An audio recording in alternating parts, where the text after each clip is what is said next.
जी हाँ दोस्तों, थंबनेल पर आज आपने बहुत ही सही पढ़ा। आज की रिसर्च बहुत ही शानदार है और आज संडे है तो संडे के दिन मैं सक्सेस स्टोरी लाता हूं। तो आज की सक्सेस स्टोरी भारत के स्वतंत्रता सेनानी की। उम्मीद करता हूं आज इसे पूरा सुनिएगा। आज की रिसर्च बहुत ही शानदार है और बहुत ही मेहनत के बाद मैंने आज ये रिसर्च लाया हूं। एक समय की बात है कि एक किराएदार के यहाँ पर 93 साल के बुजुर्ग रहते थे। वो बुजुर्ग बहुत दिनों से रहते थे तो 1-2 महीने उन्होंने किराया नहीं दे पाया था। तो जो मकान मालिक था वो उनके ऊपर चिड़चिड़ा सा गुस्सा सा करने लगा था। तो एक दिन उसने कह ही दिया कि आप सामान खाली कर दो। तो जो वहाँ पर बुजुर्ग रहते थे उन्होंने कहा कि मुझे कुछ समय दो, मुझे अभी भत्ता मिलने वाला है, मैं उससे आपका किराया पे कर दूंगा। तो वो नहीं माना और जो सामान था उसका बुजुर्ग का वो रोड में लाकर रख दिया। ज़्यादा सामान तो था नहीं, उसमें कुछ एल्युमिनियम की थाली वगैरह और कुछ बर्तन वगैरह थे, 1-2 तौलिया थी और छोटी बाल्टी आल्टी थी, थोड़ी ज़्यादा कुछ सामान तो था नहीं। तो वहीं से एक पत्रकार भी गुजर रहा था तो पत्रकार ने भी यही देखा। मन उसका भी बहुत दुखी हुआ कि 93 साल के बुजुर्ग को कोई अपने घर से मकान मालिक उसे निकाल रहा है। तो तकलीफ तो उसे भी हुई, पर क्या कर सकता, वो भी छोटा सा पत्रकार, उसकी परिस्थिति भी ठीक नहीं थी। तो वो भी बस सहन करके ही और बस अपनी पत्रकारिता लेकर फ़ोटो निकाल कर और वो भी अपने दफ्तर चले जाता है। और वहाँ के जो आस पड़ोस के लोग थे जो इकट्ठे हुए थे, उसकी समझाइश कहने पर जो मकान मालिक था वो मान जाता है और कुछ दिन की मोहलत दे देता है बुजुर्ग जी को और फिर वो सामान को अंदर रखवा देता है।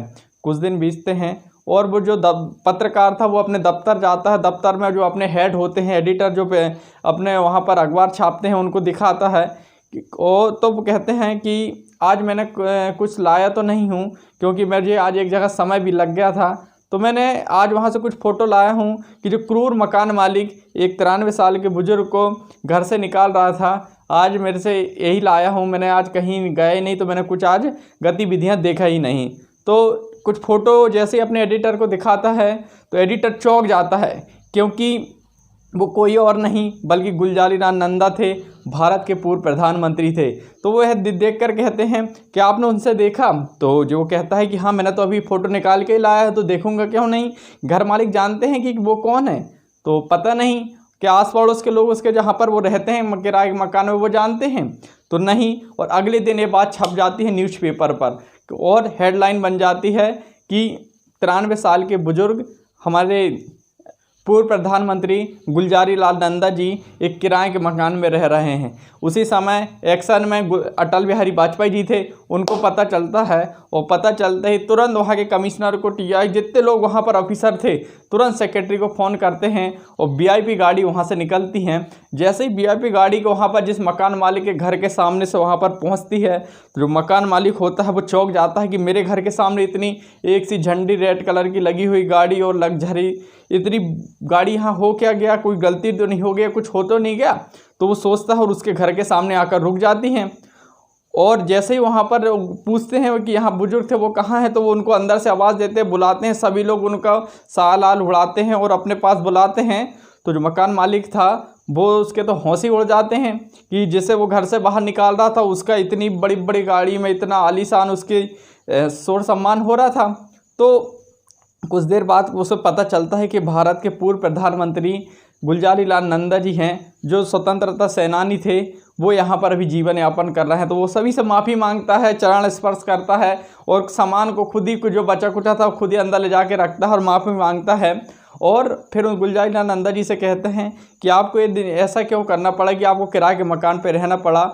और तो उन्होंने कहा कि जो मुझे भत्ता मिलता था, स्वतंत्रता सेनानी को जो मुआवजे के रूप में जो भत्ता दे रहे थे वो उनको भत्ता मिलता था, तो उसे लेने ने भी हमारे स्वतंत्रता सेनानी गुलजारी लाल नंदा जी ने मना कर दिया था कि मुझे मुआवजे के लिए लड़ाई नहीं लड़ी है, मुझे मुआवजा नहीं चाहिए। पर उसके कुछ दोस्त थे, तो आप अकेले हो जाओगे बोले तो आप खर्चा पानी कैसे चलेगा, आपका जीवन यापन कैसा होगा। कि दोस्तों के कहने पर उन्होंने वो 500 रुपये भत्ता स्वीकार किया और उसी से ही वो किराया देते थे, उसी से ही अपना जीवन यापन करते थे।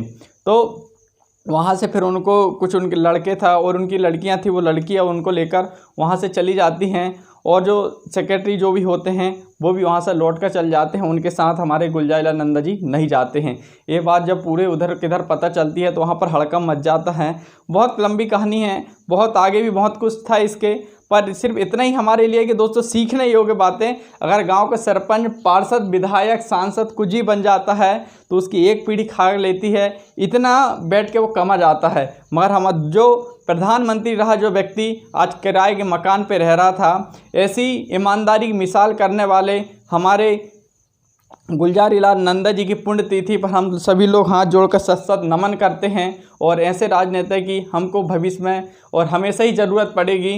तो ऐसे महान स्वतंत्र सेनानी के लिए सत सत नमन। उम्मीद करता हूँ आज की रिसर्च आपको और सक्सेस स्टोरी बहुत पसंद आई होगी। तो एक बार अपने लोगों से ज़रूर शेयर करें। तो मिलते हैं फिर से कल एक नई कहानी के साथ। तो आप लोगों का स्नेह और प्यार बना रहे और मेरे माता पिता के आशीर्वाद के साथ और मेरी सच्ची मेहनत के साथ मिलते हैं कल। तब तक के लिए जय हिंद।